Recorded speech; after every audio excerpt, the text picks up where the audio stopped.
lab after a long time. So I am back with the lecture of animal physiology, chapter number 1, respiratory system. सो अब हम respiratory system को start कर रहे हैं. तो उससे पहले हमें ये पता होना चाहिए कि रेस्पिरेशन क्या होता है. रेस्पिरेटरी सिस्टम में तो बहुत सारी चीज़ें आएंगी, उसके बहुत सारे पार्ट्स होंगे वीडियो के. तो ये वाला जो यूनिट हमारा है रेस्पिरेटरी सिस्टम, इसको जो मतलब बोलना चाहिए सीरीज़ होगी इसकी, तो पूरी आपको एक लेक्चर को अटेंड करना है. सो एक ही लेक्चर में सब कुछ नहीं होगा. और मैं एक और एडवाइस देना चाहूँगी कि अगर आप लोग ये वाले लेक्चर को स्पीड बढ़ाकर देखना चाहते हैं तो देख सकते हैं, बिकॉज ये काफ़ी टाइम कंज्यूमिंग हो जाएगा if you will play it in on the normal speed. ठीक है, तो अब हम स्टार्ट करते हैं रेस्पिरेशन से. Respiration is a process where the body breaks down glucose with the help of oxygen. सबसे पहले तो एक जो प्रोसेस होती है न्यूट्रिशन की, वो हम जान लेते हैं कि वो क्या होती है. न्यूट्रिशन एक, जैसे कि मुझे बोलना चाहिए पाव भाजी बहुत पसंद है तो मैंने पाव भाजी खा ली. सो उसके बाद होता क्या है, वो हमारी बॉडी के अंदर जाता है और ब्रेक डाउन होता है. ठीक है, ब्रेक डाउन होता है और उसके बाद में एनर्जी रिलीज होती है. ठीक है, तो ये जो हमारी बॉडी में गया, मतलब हमारी बॉडी ने न्यूट्रिशन लिया, तो ये तो न्यूट्रिशन की प्रोसेस हो गई. अभी हमको न्यूट्रिशन इतना ही जानना है. न्यूट्रिशन के बारे में हम अगले बोल रही हूँ, सॉरी, हम न्यूट्रिशन के बारे में अलग से सेपरेट वीडियो में पढ़ेंगे. लेकिन जो रेस्पिरेशन है, रेस्पिरेशन का एक्चुअल मीनिंग क्या है. रेस्पिरेशन जब कोई भी चीज़, कोई भी मॉलिक्यूल है, वो दो पार्ट्स में डिवाइड हो रहा है, 2 पार्ट्स में टूट रहा है, ब्रेक डाउन हो रहा है, तो उसको हम रेस्पिरेशन बोलते हैं. लाइक यहाँ पर लिखा भी हुआ है, respiration is a process where the body breaks down glucose with the help of oxygen. तो यहाँ पे ग्लूकोज की जगह क्या क्या हो सकता है. Glucose is a carbohydrate biomolecule है. तो आपको बायोमोलिक्यूल कहाँ से मिलते हैं, आपको बायोमोलिक्यूल स्टार्च है जो आपके चावल में प्रेजेंट होता है. और there are amino acids also. Amino acids क्या है, amino acids are the building blocks of protein. Protein amino acids से, प्रोटीन जो है वो अमाइनो एसिड से मिलकर बनता है. तो अमाइनो एसिड ऐसी चीज़ है जिसमें आपको काफ़ी सारे 20 अमाइनो एसिड है जो हमको याद करना है बेसिकली. वो हम बायोमोलिक्यूल्स वाले चैप्टर में देखेंगे. And there are fats and can be there. ठीक है, तो आप ये जो ग्लूकोज है इसकी जगह पे, here in the place of the glucose amino acid fats can be there. इसकी जगह पे कुछ भी हो सकता है. तो जब इसके बाद हम एक बार ये वाला पार्ट देख लेते हैं तो इससे आपको और क्लियर हो जाएगा. ए बी जो एक कॉम्प्लेक्स मॉलिक्यूल है, जैसे आपने कोई भी चीज़ खाई तो वो एक पूरा आपकी बॉडी के अंदर चला गया. ठीक है, तो अभी वो कॉम्प्लेक्स फॉर्म में है. तो जब वो ब्रेक डाउन होगा, जब वो टूटेगा, तो वो ए प्लस बी में टूट रहा है. ठीक है, यहाँ पे सबसे बेस्ट एग्जांपल अगर आपको भी याद आ रहा होगा तो शायद फोटोसिंथेसिस का याद आ रहा होगा. बिल्कुल आप ले सकते हो, क्योंकि वो भी कैटाबॉलिक प्रोसेस है और ये भी कैटाबॉलिक प्रोसेस ही है. ये भी मैं बताऊंगी अभी. सो जैसे कि ए बी जो है वो 2 पार्ट्स में टूट रहा है. सो यहाँ ब्रेक डाउन हुआ, तो ब्रेक डाउन कैटाबॉलिज्म का ब्रेक डाउन, कैटाबॉलिज्म में हमेशा ब्रेक डाउन होता है और एटीपी जनरेट होती है.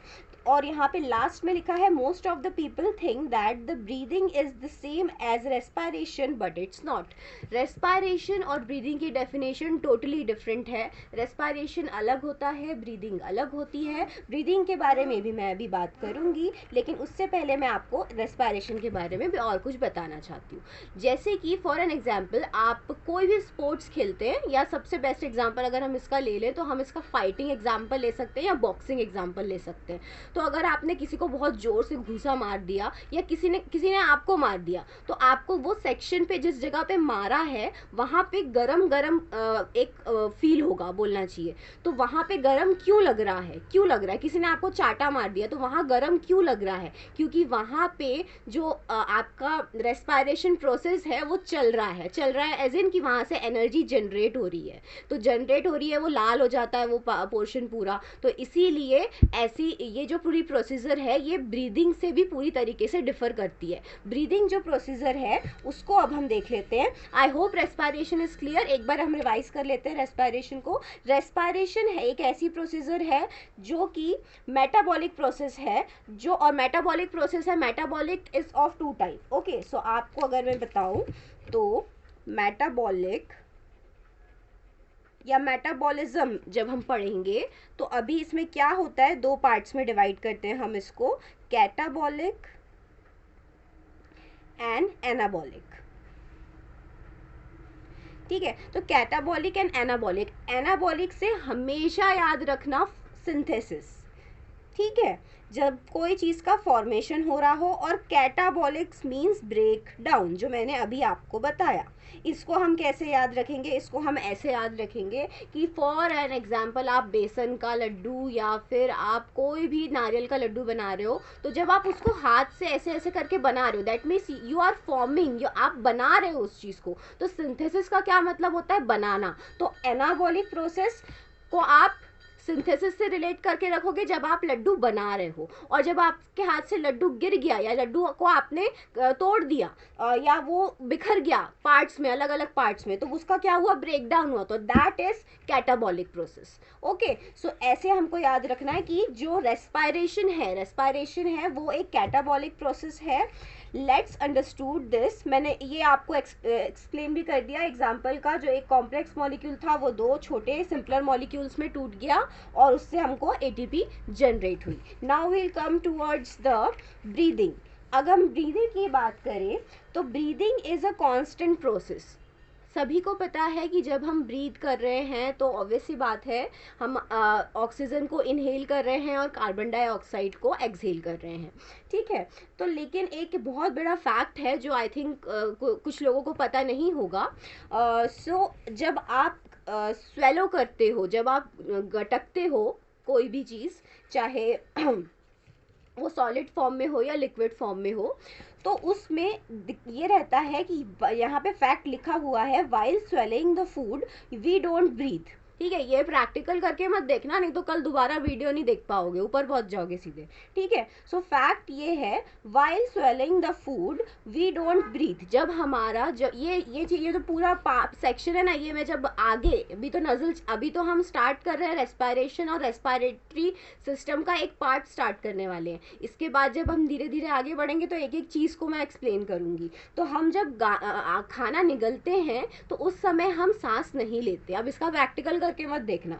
तो उस टाइम पे क्या होता है, क्योंकि हमारे जो नेजल चैम्बर है, नेजल चैम्बर के जो जहाँ से खाना जाता है, that is divided into two part, oesophagus and pharynx. ठीक है, तो उसकी वजह से क्या होता है, एक एपिग्लॉटिस होती है वो बंद हो जाती है, उसकी वजह से जो आपका जो ब्रीदिंग की प्रोसीजर है वो रुक जाती है, ताकि आपका जो खाना है वो आपके ईसोफेगस से आपके स्टमक एरिया में चला जाए, ना कि ऐसा हो कि वो आपके फेरिंग्स रीजन में आ जाए। ठीक है, अब इसके बाद हम बात देखते हैं, इसमें सेकेंड लिखा हुआ है जो मैंने आप लोगों को अभी बताया, it is a process of taking in oxygen and expelling carbon dioxide. Breathing का नॉर्मल मतलब यही है कि हम ऑक्सीजन कंज्यूम कर रहे हैं, ले रहे हैं प्लांट से, और कार्बन डाइऑक्साइड को छोड़ रहे हैं। और जब हम स्वेलो करते हैं फूड तब हम ब्रीद नहीं करते, ये एक फैक्ट है, इसको आपको याद रखना है। Breathing is a constant process, ये कॉन्स्टेंटली चलती रहती है। अब अगर रेस्पायरेशन और ब्रीदिंग में हम डिफरेंस देखें तो काफ़ी डिफरेंस है, ये सेम बिल्कुल नहीं है। बहुत सारे लोग बोलते हैं कि taking in oxygen and expelling it carbon dioxide is known as respiration. This is not right. Respiration और ब्रीदिंग अलग अलग प्रोसीजर है, तो आपको ये चीज़ बिल्कुल याद रखना है। रेस्पायरेशन क्या है, कैटाबॉलिक प्रोसीजर है। रेस्पायरेशन में ब्रेक डाउन होता है, ब्रेक डाउन का मतलब लड्डू टूट गया, तो लड्डू टूट गया that means what, that is catabolic process. And उसके बाद में मैंने क्या बोला, एक कॉम्प्लेक्स मॉलिक्यूल सिंपलर मॉलिक्यूल में कन्वर्ट होगा। एंड आफ्टर दैट अगर हम बात करें ग्लूकोज की, फैट्स की या अमाइनो एसिड की, तो ये सारी चीज़ें बायोमोलिक्यूल्स में आती है, तो इन सब का ब्रेक डाउन होता है और एनर्जी रिलीज होती है, तो वो प्रोसेस को हम रेस्पायरेशन कहते हैं। आई थिंक आपको रेस्पायरेशन क्लियर होगा। अब मैं एक डायग्राम के थ्रू आपको कुछ एक्सप्लेन करना चाहती हूँ, so let me find the diagram. Here it is. देखिए, हम यहाँ पर पूरा ब्रीदिंग का जो है वो मैंने एक शॉर्ट वे में समझाने की कोशिश की है। ब्रीदिंग जो है ये आपका एक रफ डायग्राम है, सो डोंट बी जजमेंटल। सो यहाँ पर एक रफ डायग्राम है, ये आपके लंग्स है और लंग्स के नीचे लंग्स के नीचे क्या प्रेजेंट होता है, लंग्स के नीचे प्रेजेंट होता है डायफ्राम, डायफ्राम प्रेजेंट होता है। और डायफ्राम जो है वो एब्डोमिनल रीजन को और हमारा जो थोरैसिक रीजन होता है, थोरैसिक रीजन मतलब जहाँ पे हमारे लंग्स प्रेजेंट हैं, वो रीजन को थोरैसिक रीजन कहते हैं। तो उसको वो डिवाइड करता है, ठीक है, तो सेपरेट करता है, ठीक है। तो जो अब ब्रीदिंग की प्रोसीजर है उसमें क्या होता है, जो डायफ्राम है वो फ्लैट रहता है व्हेन यू ब्रीथ इन, जब आप सांस ले रहे हैं, व्हेन यू ब्रीथ इन, आप जब सांस ले रहे हैं तब आपका डायफ्राम क्या होगा, फ्लैट रहेगा, ठीक है। The lungs are protected by rib cage. अब ऑब्वियस सी बात है, हमारा लंग्स जो पूरा एक सिस्टम हमारी बॉडी में बना हुआ है, सारी कार्डियोवास्कुलर सिस्टम हो गया, रेस्पिरेटरी सिस्टम हो गया, तो ये कवर्ड किस चीज़ से है, ये प्रोटेक्टेड किस चीज़ से है।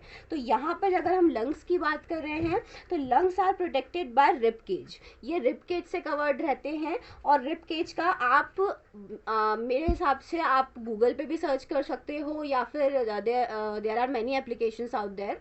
सो पिनिंटरेस्ट बहुत अच्छा एप्लीकेशन है जिसमें आपको बहुत सारे अच्छे अच्छे डायग्राम्स मिल जाएंगे related to the nasal chamber, जो आज हम पढ़ने वाले हैं, ठीक है। तो उससे रिलेटेड आपको अच्छे अच्छे डायग्राम्स मिल जाएंगे और काफ़ी सारी चीज़ें क्लियर हो जाएंगी। लेकिन मैं डायग्राम आपके लिए लेकर भी आई हूँ, so don't worry. So rib cage जो है, रिब केज जो है वो ऊपर की ओर जाता है। ऑब्वियस सी बात है, जब आप सांस लेते हैं तो आपकी जो रिब केज है वो अपवर्ड्स जाती है, और जब आप सांस छोड़ते हैं तो वो बैक पोजीशन पे आ जाती है। और यही चीज़ यहाँ पर लिखी हुई है। तो ये मैंने ब्रीदिंग एक्सप्लेन करने के लिए एक छोटा सा रफ डायग्राम बनाया था, और एक कुछ पॉइंट्स लिखे हुए थे कि डायग्राम फ्लैट हो जाता है जब हम सांस लेते हैं, और जो लंग्स हैं वो हमेशा प्रोटेक्टेड रहते हैं रिब केज से। The rib cage goes upwards when you breathe in and goes back to the position when you breathe out. Okay, so this is clear. Now we are going to start the human respiratory system. अब हमने पूरी तरह से clearly समझ लिया कि respiration process क्या होती है। So before starting this let me drink some water.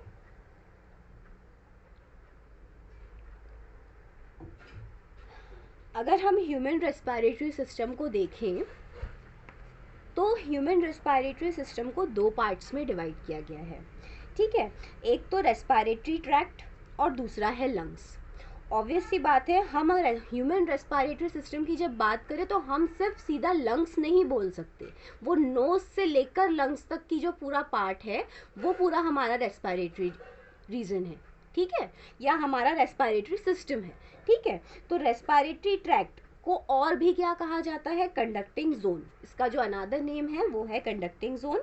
और लंग्स हैं जहाँ पर एक्सचेंज ऑफ गैसेस होती हैं, ठीक है। ये हम अब आने वाले वीडियोस में देखेंगे। अभी हमको देखना है कि रेस्पिरेटरी ट्रैक्ट के बारे में क्या इन्फॉर्मेशन है।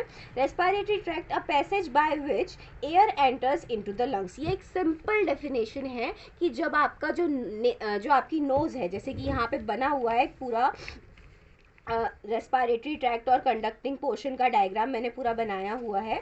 तो यहाँ पर आप देख सकते हैं कि जो आपकी नोज़ है, नोज़ से लेकर जब आप लंग्स तक के अपनी हवा को या एयर को ट्रैवल करवा रहे हो, तो वो पर्टिकुलर जो ट्रैक्ट है, वो पर्टिकुलर जो जोन है वो कंडक्टिंग जोन है, और वो ट्रैक्ट को हम कहते हैं रेस्पिरेटरी ट्रैक्ट। Okay fine. तो अगर हम यहाँ पहले हम डायग्राम देख लेते हैं, उसके बाद फिर हम नोट्स की ओर बढ़ेंगे।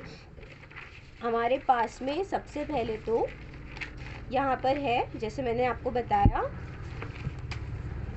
देखिए हम नोट्स और डायग्राम को साथ में लेकर चलते हैं।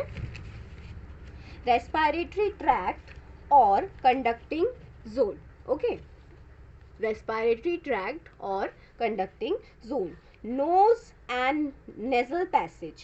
हम इससे पहले स्टार्ट कर रहे हैं, ठीक है। तो the respiratory path begins from the nose.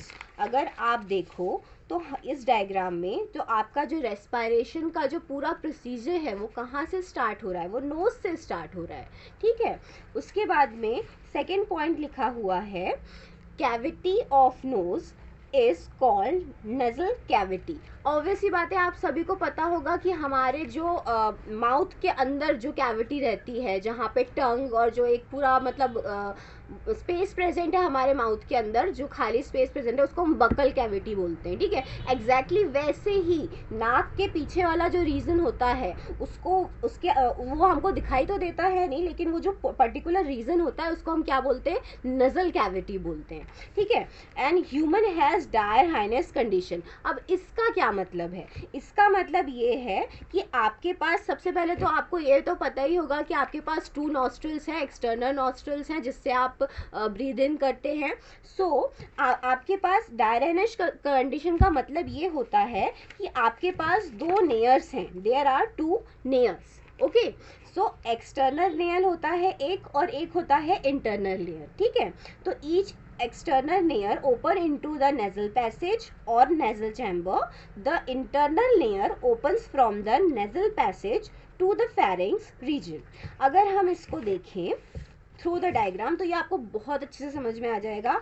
जैसे यहाँ से जो आपका बाहर वाला पोर्शन है जो आपको विजिबल है, ठीक है, तो आपका जो वेस्टिबुलर रीजन है जो यहाँ पे लिखा भी हुआ है वो अभी मैं बताऊंगी। सो यहाँ से आप इनहेल कर रहे हैं तो जो एयर है वो ट्रैवल करके कहाँ तक जा रही है, एयर जो है वो ट्रैवल करके जा रही है नेजल पैसेज तक की या नेजल चैम्बर तक की। देख रहे हो आप, यहाँ से लेकर यहाँ तक के जा रही है एयर। तो इस पर्टिकुलर पाथवे को या इस पर्टिकुलर ये जो नेयर है इसको हम बोलेंगे एक्सटर्नल नेयर, ठीक है। जो कहाँ से कहाँ तक जा रहा है, जब हम नॉस्ट्रल से इनहेल कर रहे हैं ऑक्सीजन और वो जा रही है कहाँ पे, नजल चैम्बर की तरफ, so that is external layer. और इंटरनल लेयर मतलब इंटरनल लेयर जो है वो नजल पैसेज से कहाँ जाता है, फेरिंग्स की तरफ जाता है। नजल पैसेज से फेरिंग्स की तरफ जो नेयर जाता है उसको हम बोलते हैं internal near. I hope it is clear now. अगर मैं बात करूं नेक्स्ट पॉइंट की, the anterior small part of each nasal chamber is called nasal vestibules. अब ये आपको एक्सटीरियर मतलब बाहर आपकी जो नाक है ना, आपको क्लियरली विजुअलाइज होगा जब आप देखोगे जो बीच में से आपका जो नजल चैम्बर है वो 2 पार्ट्स में डिवाइडेड है, लेफ्ट और राइट, ठीक है। तो यहाँ पर लिखा यही हुआ है कि the anterior small part of the each nasal chamber is called nasal vestibule. Both the nasal chamber is separated from each other by hyaline cartilage. तो अभी जब हमने पढ़ा ये वेस्टिबुलर रीजन है, ये वाला जो सेक्शन है नोज का ये हमारा वेस्टिबुलर रीजन है। और इसमें जो इसको जो हम 2 पार्ट्स में डिवाइड करता है उसको हम क्या कहते हैं, हाइलिन कार्टिलेज कहते हैं। That is known as hyaline cartilage. और हाइलिन कार्टिलेज को ही एक और वर्ड दिया गया है, that is nasal septum, okay. Nasal cavity is divided into, मतलब आपकी जो नाक के अंदर की जो कैविटी है वो लेफ्ट और राइट में डिवाइडेड है बाय नेजल सेप्टम, ओके। और उसी को हम क्या बोलते हैं, हाइलिन कार्टिलेज। अब अगर हम देखें नेजल चैम्बर कितने पार्ट्स में डिवाइडेड है, तो nasal chamber is divided into 3 parts. कौन कौन से 3 पार्ट्स हैं ये भी देख लेते हैं।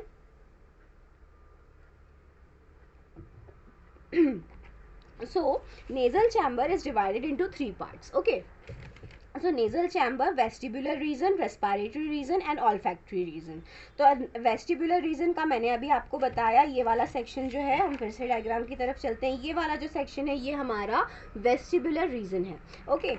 So now vestibular region skin, hair क्या क्या कंटेन करता है, skin, hair, sebaceous gland. In this manner dust particle cannot enter in, okay.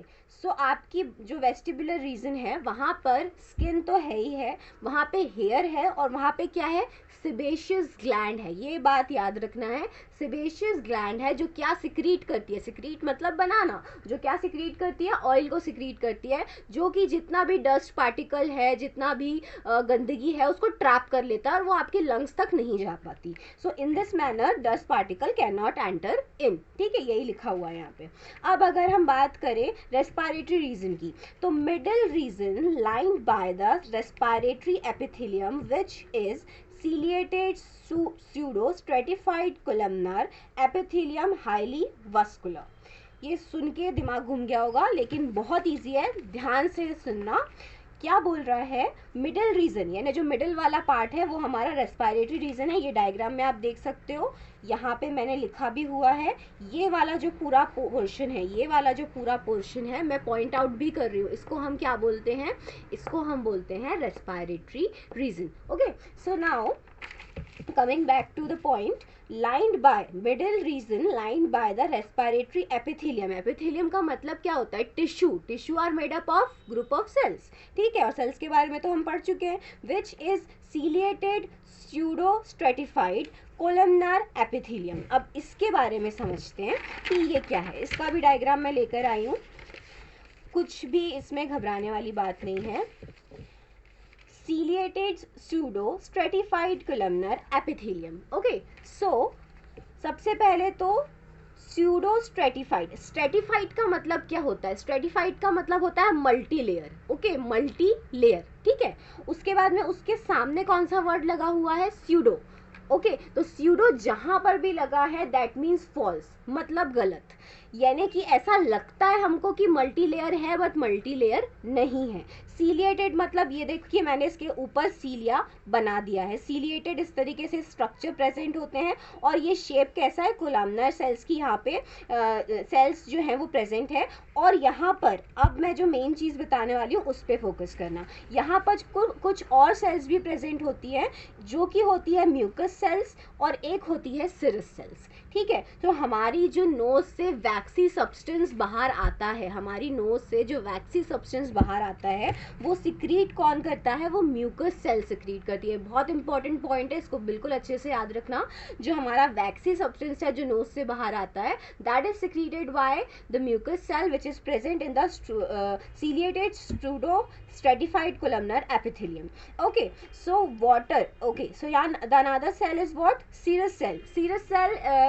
serous cell water that comes through the nose। आपकी जो नाक से पानी निकलता है वो किससे, वो कौन सिक्रीट करता है, वो सीरस सिक्रीट करती है। So you can remember this कि आपकी जो सीरस सेल है वो पानी को सिक्रीट करती है जो आपके नाक से बाहर आता है, और जो है म्यूकस सेल वो वैक्सी सब्सटेंस और जो पूरा आपका वैक्सी कंटेंट निकलता है आपकी नोज से, उसको वो जो सिक्रीट करता है वो कौन सी सेल है, वो म्यूकस सेल है। एक बार हम ciliated pseudo stratified columnar epithelium को फिर से देख लेते हैं। सबसे पहले मैंने कहा सीलिएटेड, तो ये सीलिया का स्ट्रक्चर कोलमनार सेल्स के ऊपर बना हुआ है। ये कोलमनार सेल्स हैं, कोलमनार सेल्स मैंने बना दी हैं।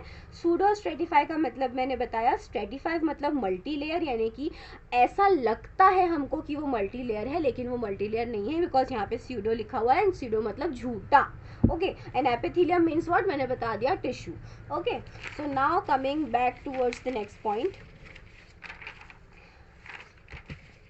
ओके,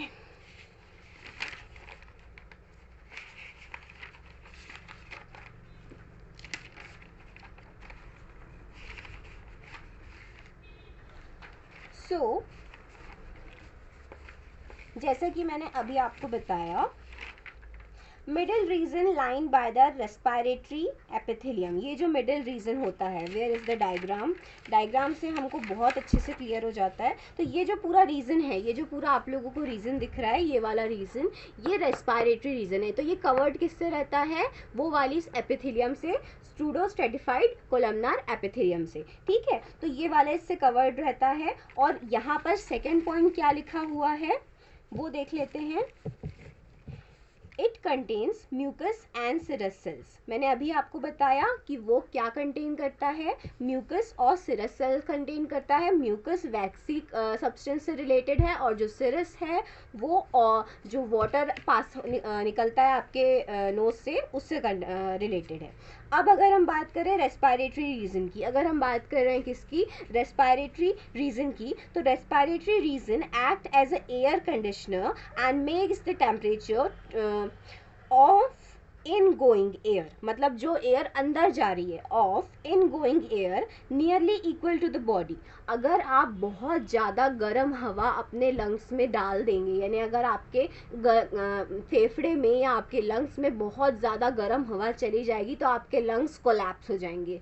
सो इसीलिए हमारे जो नोज़ है उसमें रेस्पिरेटरी रीजन में क्या होता है, जो हमारी एयर जो भी हम इनहेल कर रहे हैं वो एयर कंडीशनर की तरह जो है रेस्पिरेटरी रीजन काम करता है, ताकि हमारा जो एयर का जो टेम्परेचर है वो हमारी बॉडी से इक्वली बना रहे। ठीक है, तो ये जो पूरा पॉइंट है ये हम आगे वाले वीडियो में देखेंगे। अभी आपको इतना याद रखना है कि जो रेस्पिरेटरी रीजन है वहाँ पे एसी लगा हुआ है, ऐसे करके याद कर लो, वहाँ पे एसी लगा हुआ है, वहाँ पे कोई भी चीज़ जाती है ठंडी हो जाती है और फिर उसके बाद वो लंग्स तक पहुँचती है। तो उससे क्या होता है, वो बॉडी के लेवल के बॉडी के टेम्परेचर के का जो लेवल है उससे वो मैच करता है। Okay, so it also act as a filter, तो ये फिल्टर की तरह भी काम करता है। ठीक है, क्योंकि कैसे काम करता है फिल्टर की तरह, जैसे मैंने बताया म्यूकस और सीरस सेल्स होती हैं, तो ऑब्वियसली वो सारी चीज़ें गंदगी को ट्रैप कर लेती हैं, तो वो उसको लंग्स तक नहीं जाने देती। अब जो दूसरा थर्ड पार्ट है वो है ऑल्फैक्टरी रीजन। सो ऑल्फैक्टरी रीजन अगर मैं डायग्राम से एक्सप्लेन करूँ, सो ऑल्फैक्टरी रीजन ये दिया हुआ है। ठीक है, जो अपर वाला पार्ट दिख रहा है आप लोगों को, ये वाला पार्ट, ये होता है ऑल्फैक्टरी रीजन। अब इसके बारे में हम देख लेते हैं। It is the upper region, ये तो आपको दिख ही रहा है कि ये अपर वाला जो पार्ट है इसको हम ऑल्फैक्टरी रीजन कहते हैं। Okay, so it is line by olfactory epithelium. Epithelium का मतलब मैंने बताया टिश्यू। ठीक है, this is also called Cnidarian epithelium, which is neurosensory. Okay, so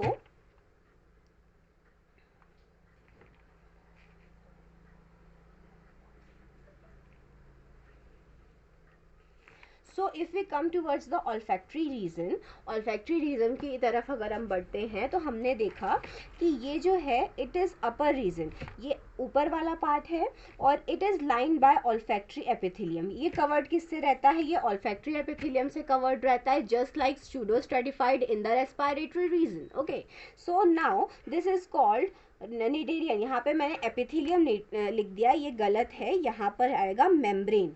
यहाँ पे कौन सी मेम्ब्रेन प्रेजेंट होती है, दिस, यहाँ पर जो मेम्ब्रेन प्रेजेंट होती है वो यहाँ पे एस जो है वो साइलेंट है। ओके, तो यहाँ पे निडेरियन मेम्ब्रेन प्रेजेंट होती है, कहाँ पे प्रेजेंट होती है, ऑल्फैक्टरी रीजन पे प्रेजेंट होती है। ओके, सो ये जो मेम्ब्रेन है वो कैसी होती है, वो न्यूरोसेंसरी होती है। अब ऑब्वियसली आपको एक बहुत अच्छे से एग्जाम्पल देके समझा देती हूँ। जैसे हम कहीं बाहर निकलते हैं और हम कहीं से पास आउट होते हैं तो हमको एक गंदी स्मेल आती है, हमको ऐसा लगता है कहीं कोई एनिमल की डेथ हो गई है, तो वो हमको कैसे पता चलता है, वो हमको ऑल्फैक्टरी रीजन के थ्रू पता चलता है, वो हमको निडेरियन मेम्ब्रेन के थ्रू पता चलता है, बिकॉज ये होती है न्यूरोसेंसरी, और ये आपको बताती है कि आप सूंघ क्या रहे हो। अगर आपके घर में बहुत अच्छा खाना बन रहा है, बहुत अच्छी खुशबू आ रही है, आप पहचान जाते हो ना, आपको पता चल जाता है कि खाने में बन क्या रहा है। आप किसकी वजह से पता चलता है, निडेरियन मेम्ब्रेन की वजह से पता चलता है, और जो रीजन है जहाँ पर ये प्रेजेंट होती है उसको हम ऑल्फैक्टरी रीजन बोलते हैं। Okay, so olfactory region is the organ of smell and detect the odour of the inspired air. यही मैंने बताया, ये आपके जो भी आप इनहेल कर रहे हो एयर, चाहे वो आपकी बैड स्मेल है या बहुत ही अच्छी खुशबू ले रहे हो आप, तो वो उसको डिटेक्ट करता है, आपको बताता है कि एग्जैक्टली आप सूंघ क्या रहे हो। Okay, so now let's check if something is remaining. I think everything is completed. Okay, fine, yeah, so we have completed the first part of the human respiratory system. Okay, so इसका एक quick revision हम लेंगे। ठीक है, human respiratory system को हमने कितने parts में डिवाइड किया, 2 पार्ट्स में डिवाइड किया। द फर्स्ट पार्ट हमारा क्या था, रेस्पिरेटरी ट्रैक्ट और द कंडक्टिंग जोन। अभी हम ऊपर वाले पार्ट यानी कि नजल चैम्बर की ओर बढ़ रहे हैं। ठीक है, तो रेस्पिरेटरी ट्रैक्ट जो है, रेस्पिरेटरी ट्रैक्ट मैंने आपको बताया, जब आप इनहेल करते हो, a passage by which air enters into the lungs. Inhale करते हो और आपकी जो एयर है वो लंग्स तक पहुंचती है, तो वो जो पूरा पाथवे है उसको हम रेस्पिरेटरी ट्रैक्ट बोलते हैं, और उसका जो दूसरा नाम है वो है कंडक्टिंग जोन। तो यहाँ पर अब हम पूरा डायग्राम के थ्रू समझेंगे। अगर हम बात करें नजल पैसेज की, नजल चैम्बर की, तो जो नजल पैसेज है उसको, उसकी जो कैविटी होती है, मैंने आपको बताया था उसकी जो कैविटी होती है वो जैसे मैंने बताया था बकल कैविटी होती है, एग्जैक्टली वैसे ही हमारे जो नोज के अंदर की जो कैविटी होती है उसको हम नजल कैविटी कहते हैं। ओके, और हमारे पास में डायर हाइनस कंडीशन होती है। अब डायर हाइनस कंडीशन मैंने कैसे बताया, हमारे पास दो लेयर्स प्रेजेंट है, ये हो गया एक्सटर्नल लेयर और ये हो गया इंटरनल लेयर। जो एक्सटर्नल लेयर है वो नेजल चैम्बर या नेजल कैविटी में ओपन होता है। कहाँ से? बाहर से। ऑब्वियसली बात है, आप एक्सटर्नल लेयर्स, आपके पास दो है, नॉस्ट्रल्स है ना, दो नॉस्ट्रल्स हैं, उन्हीं को हम एक्सटर्नल लेयर्स बोलते हैं। ओके, तो वो जो दो नॉस्ट्रल्स हैं वहां से आप जो एयर है वो उसको अंदर लेकर आ रहे हो, तो अंदर कहाँ तक आ रही है? वो नेजल चैम्बर तक आ रही है, तो यहाँ तक आ रही है, तो ये पूरा जो पार्ट हो गया ये एक्सटर्नल लेयर का पार्ट हो गया। उसके बाद में जो है इंटरनल लेयर जो फेरिंग्स तक जाती है उसको हम इंटरनल लेयर में डिवाइड करते हैं। ठीक है, अब ये दोनों लेयर्स हो गई, तो इसीलिए हमको क्या कहा जाता है? ह्यूमंस को डायर हाइनस कंडीशन का कहा जाता है।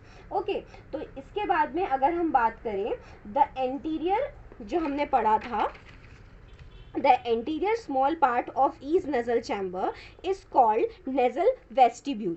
ओके, ये वाला जो आपका पूरा पार्ट है इसको हम बोलते हैं, ये जो आपको पूरा पार्ट दिख रहा है इसको कहा जाता है वेस्टिबुलर रीजन, या इसको हम बोल सकते हैं नेजल वेस्टिब्यूल। अभी मैंने आपको बताया था कि इसको राइट और लेफ्ट, जो हमारी नजल कैविटी है उसको दो पार्ट्स में डिवाइड करेंगे, राइट और लेफ्ट। तो वो किससे डिवाइड हो रही है? हाइलिन कार्टिलेज से डिवाइड हो रही है। किससे डिवाइड हो रही है? हाइलिन कार्टिलेज से डिवाइड हो रही है, and that is also known as nasal septum. Nasal chamber को तीन पार्ट्स में डिवाइड किया गया है, vestibular region, respiratory and olfactory. Vestibular region के बारे में हम बात करें तो ये क्या क्या कंटेन करता है? ये स्किन कंटेन करता है, ये हेयर कंटेन करता है, ये सेबेशियस ग्लैंड कंटेन करता है जो ऑयल सिक्रीट करती है, जो कि सारा जो डस्ट पार्टिकल है उसको ट्रैप कर लेती है और आपके लंग्स तक नहीं पहुंचने देती। और जो आपका रेस्पिरेटरी रीजन है, मिडिल रीजन है, मैंने कि ये वाला जो पार्ट है, ठीक है, और सबसे ये वाला, अभी हमने फर्स्ट पार्ट की बात की, ये वेस्टिबुलर रीजन है, यहाँ पे स्किन है, हेयर है और सेबेशियस ग्लैंड है, और ये डस्ट पार्टिकल को ट्रैप कर रही है। यहाँ पे हमारा रेस्पिरेटरी रीजन है। रेस्पिरेटरी रीजन में कौन सी सेल्स प्रेजेंट होती हैं, कौन सा एपिथेलियम प्रेजेंट होता है? देखिए, अभी बताया था मैंने, ciliated pseudo stratified columnar epithelium, highly vascular. अब इसका डायग्राम हम फिर से ओपन कर लेते हैं, so it will be more clear. So now अगर हम देखें, स्यूडो स्ट्रेटिफाइड बताया मैंने, स्ट्रेटिफाइड मीन्स मल्टी लेयर, यानी कि हमको ऐसा लगता है कि वहाँ मल्टी लेयर है लेकिन वहाँ मल्टी लेयर नहीं है। Pseudo means false. And columnar cells मैंने बनाई हुई है। एपिथेलियम मतलब होता है टिश्यू, और सीलिएटेड, यहाँ सीलिया का स्ट्रक्चर भी बना हुआ है। और ये और दो सेल्स को कंटेन करती हैं, कौन कौन सी? म्यूकस और सीरस। म्यूकस वैक्सी सब्सटेंस को सिक्रेट करती है, और जो सीरस है वो वाटर जो हमारे नाक से बाहर आता है उसको सिक्रेट करती है।